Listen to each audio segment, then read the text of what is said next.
खेराइ मोसानाय दिन्थिफुंनाय खेराइ मोसानाय बुंनायनि बागै खेराइ मोसानाया गुबैयै मोन 18था होननानै बुंदों खेराइ आयदाया मोन 18था किन्तु बे मोननै माने मोनसेखौ गुबै खेराइ मोसानाय आरो लेङाइ खेराइ मोसानाय होननानै बुंदों बे मोननै रोखोमनि मोसानाय दङ मोननैखौबो ज' खालामोब्ला 18थायाथ' गुबै खेराइ मोसानाय जाबाय आरो बिनि अनगायैबो माखासे सेकेन्डारि खेराइ डेन्सफोर दङ बिसोरखौ लायोबा बे मोर देन 30 जाहैयो दा 30ता गाहाम मोसानायखौ मोसानांगौखायनो बधाय बर'फ्रा खेराइखौ माने हरसे खुङोमोन खोमा दा बेबायदि आरो बे मोन 18था खेराइ मोसानायनि बागैबो बेयाव आङो बुंदों लिरदों बेखौबो बुंनांगौ होननानै सानोब्ला आं बुंनोसै गिबियाव दङ बाथौ गिदिंनाय बायलुं अजाया मन्त्र रायनायनि उनाव दौदिनिया ओलोंगिखांबाय बेनाव माने मोदायनि गोहो फैबाय स्पिरिचुवेल गोहो फैबाय सियाय साक्तिख' खर' जांख्रि ओलोंगिखांनाय उनाव मोसानायनि फारिखौ बिथाङा जागायो बेनिफ्राय दामजु हान्जाया बिथिंजा माने दामग्रा देग्रा हान्जाया थाखाबाय नालाय खोलाथिंजा थायो देंखो दामनायनि उनाव खेराइसालिखौ गिदिं खनै मोसायो खेराइसालिखौ गिदिं मोनसे समाव बाथौ बिन्दोआव दोननाय थुंग्रिखौ आखायाव दैनानै सोरनो बोलि होनांगौ बेखौ थुंग्रिजों थुनानै दिन्थिनानै होयो अब्ला दौरिया दाउ मासे बोलि होयो बेबायदि जायनि दिन्थिबाय बे बोलिखौ बाथौ बोराइ एबा खोरिया बोराइ बुरैनि मुङै होनाय जायो फार्स्टआव बाथौ बिन्दोनि साखाथियावनो जि थायो बेनो होयो खायफा ओरैहाय बावलाङो ओमफ्राय खायफा दौदिनिया ओरैनिफ्राय ओरै बावबोयो माने बै जोबथारनायनिफ्राय ओरै बावबोसिगोन आरो खायफा बिनिफ्राय ओरै बावलाङो आरो माने गावबागाव माबा आरो बबेबा ओलोंगिखांफैग्रा मोदाया माने गोसा गुरै थायोलायनो बिनिखायनो बा खारा रागा खरा जायो बा गुरै जायो बा दौदिनि सासेयानो बबेबा बिराद रागा खरा जायो ओमफ्राय बहाबा एसे गुरै जागोन आरो थिग बे रोखोमनि दा अब्ला दौरिया दाउखौ बोलि होबाय बोलि होनानै मा खालामनोसै बोलिखौ बिथांनो होबाय खोरिया बोराइ आरो खोरिया बुरैनि मुङै गिबि माबाया बाथौ गिदिंनाया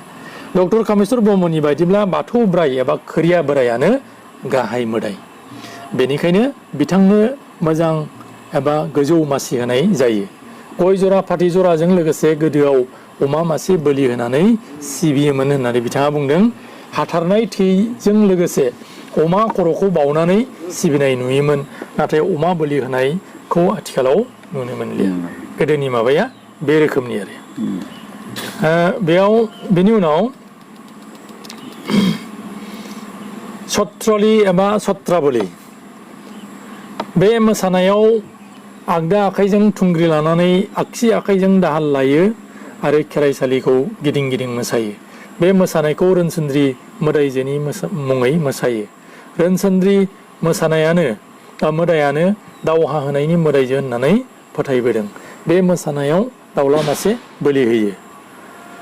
सैत्र दाननि जोबनायथिं बे मोसानायनि देंखोखौ सिफुङाव दामोब्ला जिबौ बिदैया गला जायो होननानै बर'फोरा फोथायबोदों बे बाथ्राखौ आं जेब्ला एमफिलनि भाइबा लायो बेयाव आंनो सासे एक्सपार्टआ सोंदोंमोन बिथाङा मिथिगौ बाथ्राखौ बबे मोसानायनि देंखोखौ सिफुङाव दामोब्ला जिबौ बिदैया गला जायो होननानै बर'फ्रा फोथायो खिन्थु बर' मानसि नङा बियो बिरेन दत्त होननाय दाबो दङ मानसिया फकलरनि मानसि बिथाङा सोंदोंमोन आरो ओमफ्राय बे बाथ्राखौ आं फिनबाय आं मिथिखागौ नालाय थेंक इउ होबाय बेबायदि आरो ओमफ्राय डक्टर लीलाधर ब्रह्मनि बायदिब्ला बे मोसानायखौ थुंग्रि गंनै सिबनाय होननानैबो बुंनाय जायो होननानै बिथाङा बुंदों बेयाव आग्रां मोदायनि मुङै दाउ मासे बोलि होयो बे मोसानायखौ रायगं सिबनाय होननानैबो बुङो मानोना थुंग्रिनि गुबुन मोनसे मुङानो जाहैबाय रायगं बर'फ्रा रायगं होननानैबो बेखौ बुङो बेनि उनाव दङ जोंहा खफ्रि सिबनाय बे मोसानायखौ बुरा आइलोंनि मुङै दिन्थिनाय जायो बोराइ बाथौ महाराजाखौ सिबिग्रा बैसोमुथिनि एबा हानि बिगोमा मोदाया बिथाङानो आगदा आखाइजों थुंग्रि दैनानै आगसि आखाइयाव दाहाल लानानै गिदिं मोसानाय बे दिन्थिफुंनायनि गेजेरजों दावहाथिलियाव सात सुथुरफोरनिफ्राय गावखौ बोरै बासायनांगौ बे आदबखौनो दिन्थियो दावहाथिलियाव जाफुंसार दावहारु जानो थाखाय दाउ मासे बोलि होनानै बे मोदायनि खाथियाव बोर बिनायानो बे मोसानायनि बिदिन्थियारि ओंथि। बिनि उनाव मोसाग्लांनाय 4आव बे मोसानायाव दौदिनिया आखाइ फारनैयावबो थुंग्रि गंफा गंफा लायो। बिनिफ्राय खेराइसालिखौ गिदिं गिदिं मोसायो। बेयावनो दाउ मासे बोलि होयो। बेयावबो मख'नो गोनांदि गेजेर गेजेर बे मोसानायखौ मोसाखावहोलांबाय थायो। मोनसे आयदा मोसाखांनायनि उनाव गुबुन मा आयदाखौ मोसागोन बेखौ दौदिनियासो बुंनानै होयो। मोनफ्रोमबो आयदाखौ फोजोबनायनि उनाव बे मोसाग्लांनाय बे बुंगोन आरो देग्लाय मोसाग्लांनायहाय फिसाफोर ओरै होननानै बुंगोन। मोसाग्लांनाय होननानै बुंदोंबा नोङो मिउजिकखौ दामदो आरो थिग बेबायदि। बिनि उनाव सा गोलाव बोनाय मोसानाय दहाय जे आङो बे 12-13 फुटनि जि नांगौ होननानै बुंदोंना इसिमा जि बे सा गोलाव बोनाय मोसानाया ओरै माबाथिं 3-4 मानसिया हमनानै बेयाव मोसागोन आरो बे मोसानाया रोखोमसे सोमोनांथाव आरो बोलो गोनां मोसानाय। इसिमा बायदि गांसे गुफुर सिखौ फारनैथिंजायनिफ्रायबो 4-5सो मानसिया हमनानै दिरुं बोनाय बायदियै गोरायै बोयो। दामजु हान्जाया देंखोखौ दामनाय लोगो लोगोनो दौदिनिया मोसानायखौ जागायो आरो मोसा मोसा बोनाय जि फारसे साफियो। जियाव हमनानै मोसायो। सम सम बाल्थिं लायनानै मोसायो। एखमबा जियाव जान्जिखौ फोनांनानै हैयां मैयां जानाय बायदि मोसायो। खानाय जांख्रि जांख्रि मोसा मोसा मोनसे समाव जरासे फारौनि गोदोनाखौ मस्रायनानै बोलि होयो। दौदिनिया गावनो बोलि होयो। मख'नो गोनांदि जि हमग्रा हौवाफ्रा बाज्रेद बाथेद जालायो। बे मोसानायखौ काजि मोदायनि थाखाय दिन्थिनाय जायो। डक्टर अनिल बर'नि बायदिब्ला बे बोलिखौ आब्ला खुंगुरनि थाखाय होनाय जायो होननानै बिथाङा बुंदों। बे एफाबां गिलु बालु बोलो गोनां मोसानायखौ नायनानै नायग्राफोरा आखाइ ख्रब ख्रब खबो। बेनि उनाव दङ 6 नाम्बाराव खैजिमा फनाय मोसानाय। बे मोसानायाव दौदिनिया गंनै थुंग्रि दैयो। एखमबा फाफ्लियाव बानो, एखमबा दंफां गुदियाव दाननाय बायदि फाव दिन्थियो। बे मोसानायखौ आब्ला खुंगुर मोदायनि थाखाय दिन्थिनाय जायो। दहाय बेयाव माने जायगा लायै जायगा सोर मोदायनो मा बावो बे मिलायलाया। एसे नोङो ओरै बाक्सायाव थां बिसिना आलादा जागोन, दरंआव फै बे आलादा जानो हागौ, कार्बि आंलंआव थां बे आलादा जानो हागौ, सोनाबहा थां बे आलादा जानो हागौ आरो बिदि मिलायलाया। थामहिनबा आब्ला खुंगुर मोदायनो बोलि बावनानै बिथांखौ गोजोन होनो नाजानाया खेराइयाव मेथाइ गैयामोन। खिन्थु गेजेर ससेयाव मेथाइ हाबफैदों होननानै बिथाङा बुंदों। दा मेथाइ हिसाबै आं बेयाव मेथाइ मोनसे आं खोनादों। बे मेथाइआ मा बेहाय सोरबा खाम दामग्रायाबो रोजाबो, सोरबा बे जथा दामग्रायाबो रोजाबो। बे दामग्रा देग्रानि मादाव रोजाबफायो आरो बे नों बैसाग दाननि खैजिमा, बैसाग दाननि खैजिमा, आथिङाव अरबाय अरफबबाय, खर'आव अरबाय अरफबबाय, गोदनायाव अरबाय अरफबबाय, बैसाग दाननि खैजिमा, बैसाग दाननि खैजिमा। बेबायदि होननानै बे मेथाइखौ रिपिट खालामबाय थायो आरो नों बेयाव जेब्ला नोङो खर'आव अरबाय अरफबबाय होननानै बुङो अब्ला दौदिनिया खर'निफ्राय खैजिमाखौ ओरै बोस्रोद बोस्रोद गारगोन आरो आथिङाव अरबाय अरफबबाय होनना होमबा आथिंनिफ्राय ओरै हुस्रोदनानै माने खैजिमाखौ गारगोन। थिग बेबायदि आरो गोदोनायाव अरबाय अरफबबाय होनना होमबा गोदोनानिफ्राय ओरै हमनानै बेबायदि गारगोन आरो थिग बेबायदि फाव फेसन बेयाव दङ। बे मोसानायनि जि बिदिन्थियारि ओंथि, बे बिदिन्थियारि ओंथिया बे मोसानायनि गेजेरजों दंफां फांसेखौ बोरै फनांगौ एबा दानफायनांगौ बे आदबखौ मोजाङै फोरोङो। खैजिमा गोनां दंफां फांसेखौ फनांगौ एबा दानफायनांगौआ सुबुं माहारिनि थाखाय बेसेबां जुजिनां खामानि। जेराव खैजिमा एम्फौआ आथिं आखाइ खर' मोदोम जेराव मेरावनो अरफबो, बेफोरबायदि एम्फौ गोनां दंफां फांसेखौ दानफायनानै लाबोनांगौआदि सुबुं जिउनि मोनसे गिदिर जुजिथाय चेलेन्ज, बे बिदिन्थियारि ओंथिखौ फोरमायनो नागिरदों बे मोसानायनि गेजेरजों। बेनिखायनो बे रिमोनला बुहुमाव संसार जानो थाखाय सुबुंनाव थानांगौ थोजासे सहायनाय आरो गोसो हमथानाय, बेनो बे मोसानायनि मोनसे बिदिन्थियारि ओंथि आरो बेबायदि सहायनो मानसिया नांगौ। नङाबा खैजिमानिफ्राय नोङो बेखौ लाबोनांगौआ सहस नङा बिदि आरो बे गोदो गोदायनि बाथ्रा नालाय। दिनैथ' नोङो दावहा नांनायनि खोथा गैलिया, दिनै माने जुदा रोखोमनि जाबाय थुंग्रि गानाय दङ स्नियाव थुंग्रि गानाय मोसानाया खेराइसालिनि मोनसे सोमोगोनां मोसानाय बाथौ बिन्दोनि मोखाङाव गंनै थुंग्रिखौ खांग्रांनानै ओरै सानै बा साथाम हरै सानै बा साथाम मानसिया जिजों हमथायो थुंग्रिखौ गंफा गंफा हमथागोन आरो बे जि बेबायदि जिखौ गोबौ खांग्रांबाय नालाय बेखौ बे खांग्रांनायखौ ओरै ओरै होनानै हमथागोन आरो बेयाव ओरै होनानै बिराद टाइट हमथानांगौ बे जुदि ओरै जानांगौबा हयथ' बौनोबो हागौ बौबाथ' फुजाया साक्सेसफुल जानाय नङा बिनिखायनो बेखौ बिराद मोजाङै हमनांगौ आरो सानै साथाम मानसिया बेखौ हमो बे सायावनो बारल' बारल' दौदिनिया मोसायो बाथौ बिन्दोनि मोखाङाव गंनै थुंग्रिखौ खांग्रांनानै बेखौ हमबाय बाथौ बिन्दो एबा माइनाव बिथाखौ खेबसे गिदिंखांनायनि उनाव हमथानाय बे गोबौ थुंग्रिनि सायावनो दौदिनिया बाज्ल' बाज्ल' मोसायो बाज्ल'नाय समाव बाथौ गुदियाव थुनानै दोननाय बिजुलि औवायाव हमथायो उनाव दाउ मासे बोलि होयो बे बिजुलि औवायाव हमथागोन बे बिराद टाइट हमथागोन बे टाइट हमथानानै बेयाव बारल'गोन ओरैबायदि बारल'खायो बे थुंग्रि गोबौनि सायाव बारल' मारगोन आरो बे नायबाय आङो बेयाव मा गोहो दं बेखौ जोङो बुजि रोङा बेबायदि खिन्थु बारल'यो बेनि उनाव दङ गान्दौला बोननाय गान्दौला बायदि गांफौखौ बोननाय फाव खालाम मोसानायखायनो बेखौ गान्दौला बोननाय होननानै बुंदों साननो हनो गोरों आरो मेलेमजिबि जायखौ जिब श्रेष्ठ होननानै बुंदों बे जिब श्रेष्ठ सुबुङा बिरनो हाग्रा गांफौखौ बोरै हमो बेनि खायदाखौ दिन्थिदों बे मोसानायनि गेजेरजों बेनि बिदिन्थियारि ओंथियानो जाबाय सानसुमै सुबुं जानानै गावखौ जिबिनि मादाव फिटेस्ट हिसाबै मुलुगाव सोलिनानै दिन्थिनो हानायानो सुबुं जिबिनि मावनांगौ मोनसे बिबान बे मोसानायखौ खैला मोदायनि थाखाय दिन्थिनाय जायो बेयाव दाउ मासे बोलि होयो बिनि उनाव बादालि गेलेनाय बे मोसानायाव दौदिनिया खांख्ला बिफांखौ बुज्राव बुज्राव दाउ होनाय बायदि फाव खालामो दौदिनिया बुज्रावनाय समाव दामजु दामग्रा हान्जानि सोरबा सासेया हो हो होननानै होयो बुङो रिमोनला बुहुमाव संसार जानायावदि गावबो नांफानानै दं बे बाथ्राखौ फोरमायनायानो बे मोसानायनि मोनसे बिदिन्थियारि ओंथि बे मोसानायाव दाउ मासे बोलि होयो बे मोसानायजों सानजानि आलि बुरा मोदायखौ गोजोन होनो थाखाय मोसानाय जायो बेखौनो खायफा जायगायाव बादालि बिरनाय होननानैबो बुंदों बिनि उनाव खामाव बारखोनाय खाम सायाव बारखोनानै मोसानायखायनो बेखौ खामाव बारखोनाय मोसानाय होननानै बुंदों बे मोसानायनि बिदिन्थियारि ओंथिया जाबाय हारिमुखौ सिबिनाय एबा सनमान खालामनाय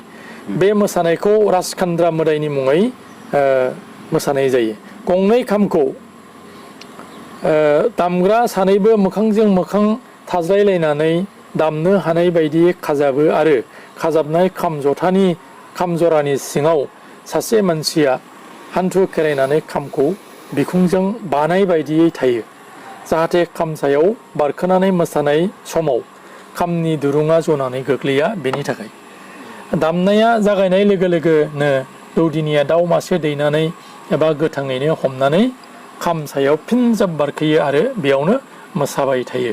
सम सम दाउखौ आथिं हमनानै ओरै सोर फिदिङो ओमफ्राय मोनसे समाव दाउनि गोदोनाखौ बियो मा खालामो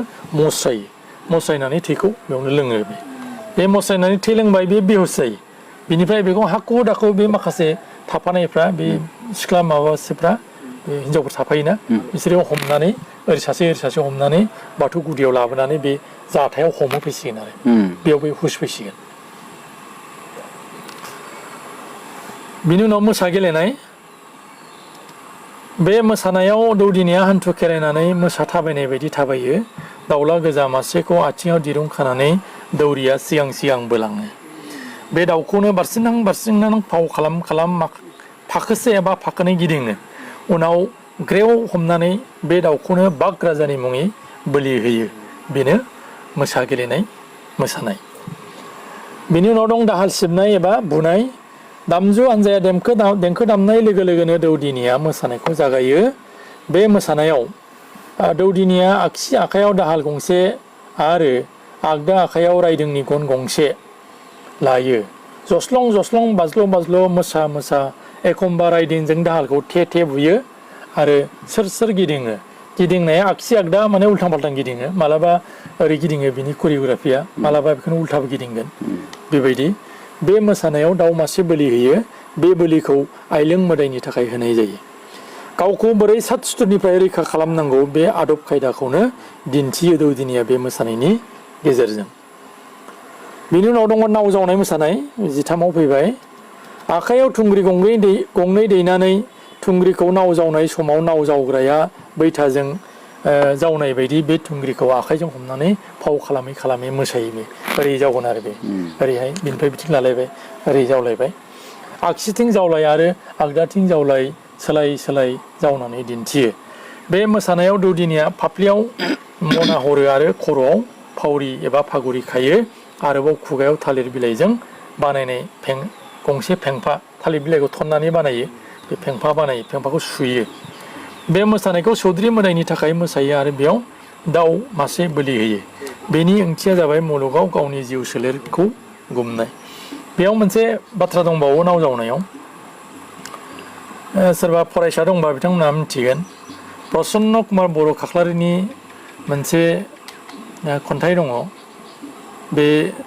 गुरु खुलुमनाय गिदुआवसोमोन ना बबेबा मोनसेयावसोमोनथाय बेयाव दङ बियो माने नाव जावनायाव फैसा बिबाय नागिर नुगिर फैसाखौ होबाय नावखौ हगार हरबाय ओरै होनलायलायनाय दा बे नाव जावनायावबो माने गाहादाव माने गाथोनाव माने फैसा बियो आरो नोङो एरिया लायै एरिया मोनसे गाथोन थायो नालाय गावबा गावनि एरिया नों बे गाथोनाव नोङो गाथोननि बिगोमा थायो नालाय बेयाव नों फैसा होनांगोन होमबासो बे नोंखौ बारहोहरगोन आरो बेहाय मा खालामो मानसि सासे उन्दुथेनानै थायो उन्दुथेनानै बियो फैसा बिसिगोन उन्दुथेनायाव बियो बुंगोन हगार आंनो लामाया होननानै आं हगारा होनना बुंगोन मानो हगारा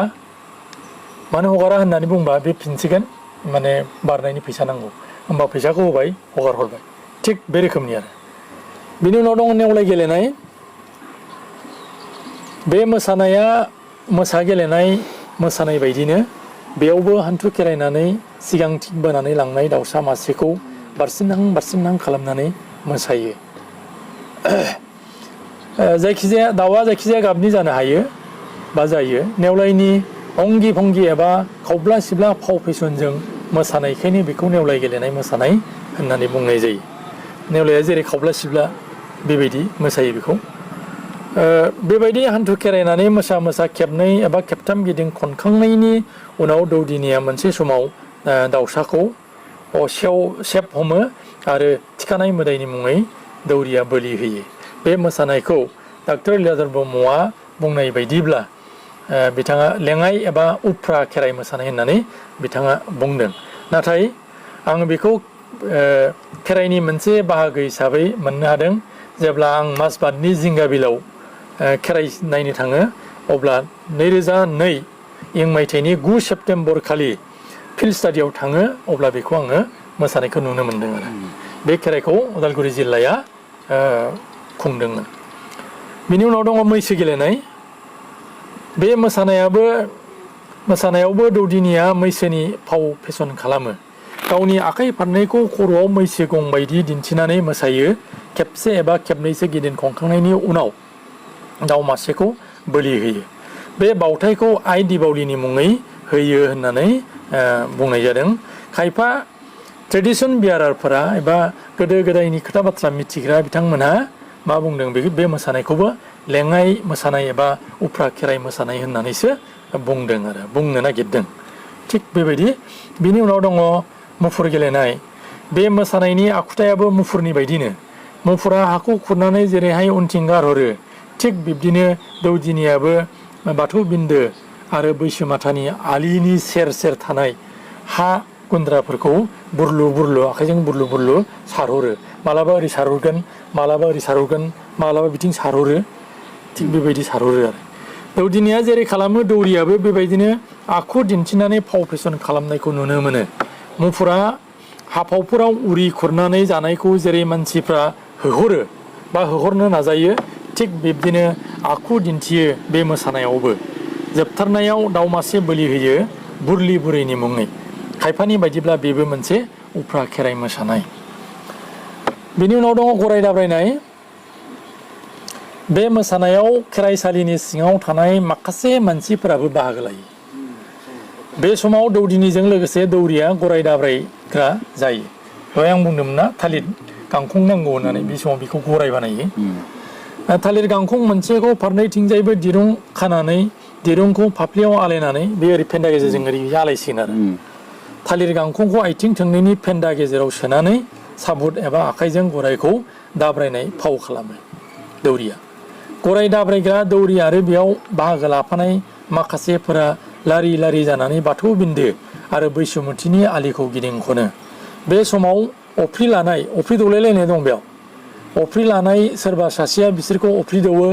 आरो मोखाङाव फुनलायो खायसेबा बिसोरखौ गोख्रै दाब्रायनो थाखाय थालिर गांखं गथाखौ हायाव बुनानै बमा बेरफु होनाय बायदि गोमसार होयो बे जे मोननै मोनथामसो गांखं नांगौ होन्दोंमोन आङो बेयाव बाहायसिगोन आरो बे मोसानायनि थाखाय दामनाय देनाय देंखोआ जोबोद गोगोम थामहिनबा गोमसारलायनाय जानांगौ बे रोखोमनि दामनाय देनाय देंखो आरो जोबोद होंगो दोंगो आरो दावराव दावसिजों गासै मोसाग्राफोरा खेबनै खेबथामसो गिदिंखांनायनि उनाव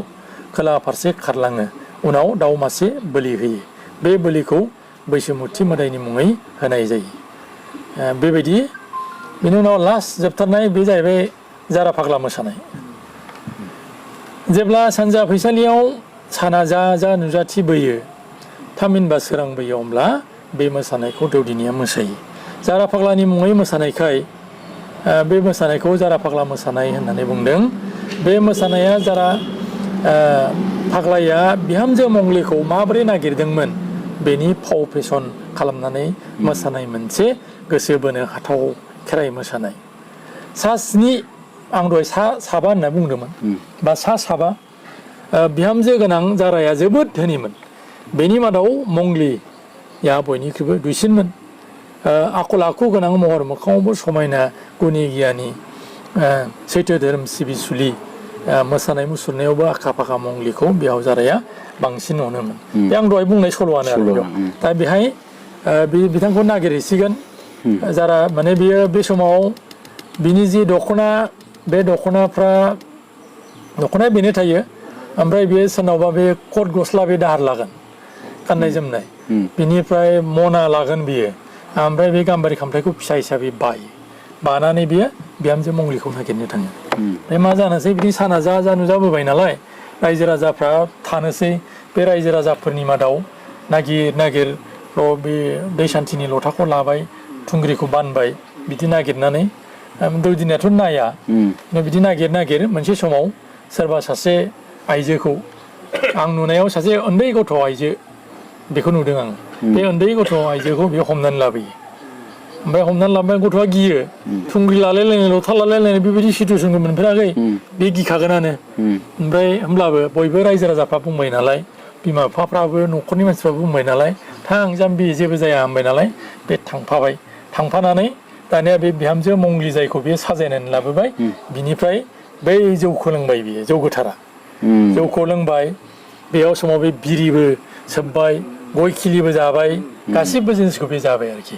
बिनिफ्राय खेराइ मोसानाया जोब्बाय बे आरो ओमफ्राय सोरांबायबो बिनिफ्राय दानिया फैबाय माइनाव थिसननाय खेराइसालिनि मोनसे बिराद इम्परटेन्ट पार्टआ बे माइनाव थिसननाय खारन बे बाथौ बिन्दोआव दहाय आं बुंदोंना दन गंसे माइ आरो दन गंसे माइरं बे माइरंखौ बिसोरो माने थिसनगोन आरो जायनाव रायलायखादों गामि दरसेया रायलायखायो सोरबा हयथ' दौरिनाव नङाबा सेक्रेटारिनाव बा प्रेसिडेन्टनाव बा गामिनि सोरबा सासे माने गाहायला मानसिनाव जायनाव रायलायखादों बेनाव थिसनगोन बे थिसननायनि थाखाय सानै मानसिखौ थि खालामो बे सानै आइजोखौ थिग खालामगोन थिग खालामनायनि उनाव बे सानै आइजोआ दुगैयै लोबै गोथार सि गाननानै बिहु फालि खाख्लुमनानै बिसोरो बाथौ जेराव माने बाथौ बिन्दो खेराइसालिनि बाथौ बिन्दो बेयाव फिसा हान्थु खेरायनानै थाफैगोन बिनि सिगां दौदिनिया माबायाव थागोन बेयाव दौरिबो थाबाय दौदिनिबो थाबाय बेनिफ्राय दौरिया मा खालामनोसै बे दन गंनैनि माबाखौ हान्थु खेरायनानै ओरै हानहरनानै ओरै उनथिं हरगोन आरो उनथिं ओरै हरबाय उनथिं हरनानै बे आंनि उनाव जे दङना बे सानै आइजोआ बिसोरो दनखौ ओरै लानानै गावसिनि खर'आव रुजुनसै बिथिं सासे माइ सासे माइरं ओमफ्राय बे माइरंखौ मा खालामो दौदिनिया बिनि उनाव गसंनानै आखाइजों ओरै लानानै बेखौ ओरै सारहरो आरो ओमफ्राय बे खेराइ नायग्रा मानसिफ्रा गामिनि मानसिफ्रा बिनि उनाव हान्थु खेराइ खेराइ थागोन सोरबा गस्ला गेन्जिखौ आजावगोन बेनिफ्राय सोरहाबा हिनजावफ्राथ' जि फास्रा थायो नालाय बेफोरखौ बेबायदि आजावगोन आरो बेयाव जा गरसे माइ एबा माइरं मोनो बेनो थोजाफा बे माइ एबा माइरंखौ मा खालामनोसै बिसोरो न'आव लाना थांनानै आथिं आखाइ सुनानै बाख्रियाव थिसनसिगोन आरो बे माने माइनाव थिसननाय बेबायदियै माने खेराइया जोबो दा बे गोदोनि मोनसे परम्परा जाय परम्पराखौ दाउ फारौ एबा जिब जुनार बोलि होनानै सिबिबोनाय जादोंमोन बे खान्थिनि खेराइ